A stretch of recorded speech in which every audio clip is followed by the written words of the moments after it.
दोस्तों, जरा सोचिए, जिस कॉटन वेस्ट को टेक्सटाइल फैक्ट्रियां हर दिन बेकार समझकर फेंक देती हैं, अगर वही कचरा हजारों रुपए के ताजे ऑयस्टर मशरूम उगाने का आधार बन जाए तो सुनने में यह किसी फिल्म की कहानी जैसा लगता है। लेकिन क्या वास्तव में ऐसा संभव है?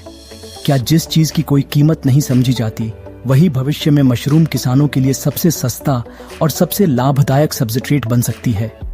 या फिर यह सिर्फ एक ऐसा प्रयोग है जिसमें समय, पैसा और मेहनत तीनों बर्बाद हो जाएंगे? आज की इस वीडियो में हम इसी रहस्य से पर्दा उठाने वाले हैं, इसलिए इस वीडियो को आखिर तक जरूर देखिए, क्योंकि अंत में मैं आपको बताऊंगा कि क्या कमर्शियल ऑयस्टर मशरूम फार्मिंग में कॉटन वेस्ट सचमुच एक नया गेम चेंजर साबित हो सकता है या नहीं। आज पूरी दुनिया में एक बड़ी समस्या तेजी से बढ़ रही है। टेक्सटाइल इंडस्ट्री हर साल करोड़ों टन कॉटन वेस्ट पैदा करती है। इनमें कपड़े की कटिंग, छोटे छोटे रेशे और कॉटन के बचे हुए टुकड़े शामिल होते हैं। इनका एक बड़ा हिस्सा या तो लैंडफिल में फेंक दिया जाता है या जला दिया जाता है, जिससे पर्यावरण को काफी नुकसान पहुंचता है। दूसरी तरफ मशरूम किसान लगातार बढ़ती लागत से परेशान हैं। पुआल यानी पैडी स्ट्रॉ पहले जितना सस्ता और आसानी से उपलब्ध होता था, अब कई जगह उसकी कीमत लगातार बढ़ रही है।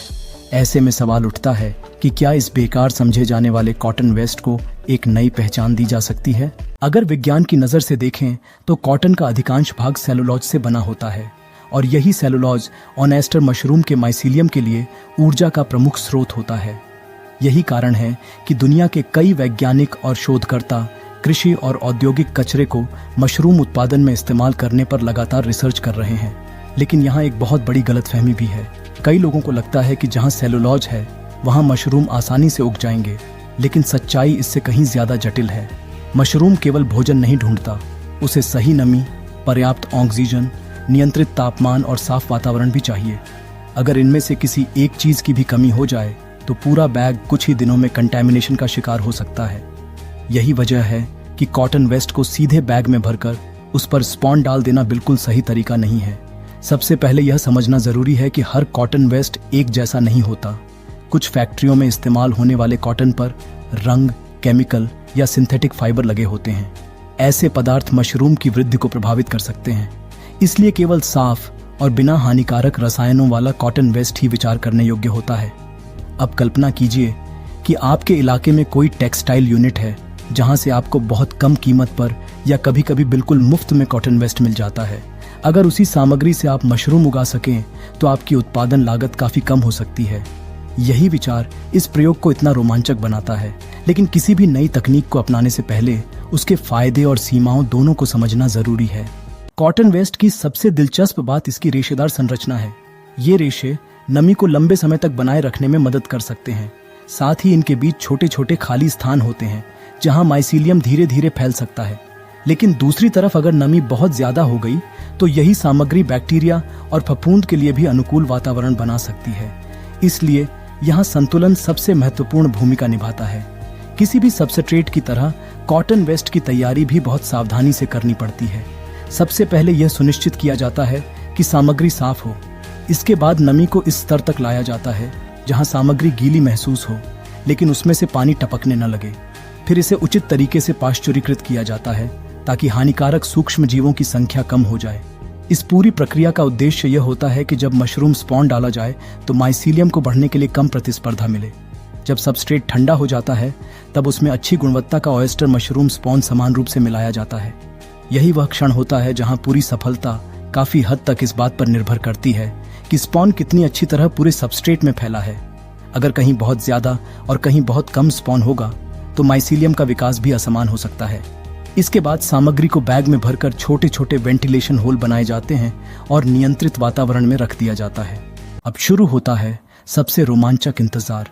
हर दिन बैग को देखकर यही उम्मीद रहती है कि सफेद माइसीलियम तेजी से फैल रहा होगा। शुरुआती दिनों में जब छोटे छोटे सफेद धागे दिखाई देते हैं तो वही संकेत होता है कि माइसीलियम सक्रिय हो चुका है। धीरे धीरे अगर पूरा बैग सफेद हो जाए तो समझिए कि सब कुछ सही दिशा में जा रहा है। लेकिन अगर कहीं हरे, काले या गुलाबी रंग के धब्बे दिखाई दें तो यह संक्रमण का संकेत हो सकता है। यही वह समय है जहां धैर्य और स्वच्छता सबसे बड़े हथियार बन जाते हैं। कुछ दिनों बाद जब पहली बार छोटे छोटे पिनहेड दिखाई देते हैं तो हर मशरूम किसान के चेहरे पर मुस्कान आ जाती है। यही छोटे बिंदु आने वाले दिनों में बड़े और सुंदर ऑनेस्टर मशरूम का रूप लेते हैं। ये पूरा सफर हमें याद दिलाता है कि प्रकृति कितनी अद्भुत है। जिस सामग्री को लोग बेकार समझते थे, वही सही परिस्थितियों में जीवन से भर जाती है। अब सबसे महत्वपूर्ण सवाल आता है, क्या कॉटन वेस्ट वास्तव में पैडी स्ट्रॉ से बेहतर है? इसका सीधा जवाब देना सही नहीं होगा। उत्पादन कई बातों पर निर्भर करता है। कॉटन वेस्ट की गुणवत्ता, उसकी तैयारी, नमी, तापमान, स्वच्छता और स्पॉन की गुणवत्ता। कुछ परिस्थितियों में यह एक उपयोगी विकल्प बन सकता है, जबकि दूसरी परिस्थितियों में पारंपरिक सबस्ट्रेट बेहतर परिणाम दे सकते हैं। इसलिए किसी भी किसान को बड़े स्तर पर बदलाव करने से पहले छोटे स्तर पर परीक्षण जरूर करना चाहिए। अगर भविष्य की बात करें तो यह विचार केवल मशरूम उत्पादन तक सीमित नहीं है। कल्पना कीजिए कि टेक्सटाइल इंडस्ट्री का फेंका हुआ कचरा खेती में उपयोग होने लगे। इससे लैंडफिल कम होंगे, खुले में कचरा जलाने की समस्या घटेगी और कुछ किसानों को कम लागत वाला विकल्प भी मिल सकता है। यानी एक ही समाधान पर्यावरण और कृषि दोनों के लिए फायदेमंद साबित हो सकता है। यही कारण है कि दुनिया भर में कृषि अपशिष्ट और औद्योगिक अपशिष्ट के बेहतर उपयोग पर लगातार शोध हो रहे हैं। कई बार बड़ी खोजें किसी महंगी मशीन से नहीं, बल्कि उस चीज से शुरू होती हैं जिसे दुनिया बेकार समझती है। कॉटन वेस्ट भी शायद उन्हीं संभावनाओं में से एक है। लेकिन याद रखिए, सफल खेती केवल नए विचारों से नहीं, बल्कि सही परीक्षण, धैर्य और वैज्ञानिक सोच से होती है। अगर आपको ऐसी रिसर्च आधारित और भविष्य की मशरूम फार्मिंग से जुड़ी जानकारी पसंद आती है तो वीडियो को लाइक करें, चैनल को सब्सक्राइब करें और कमेंट करके जरूर बताइए।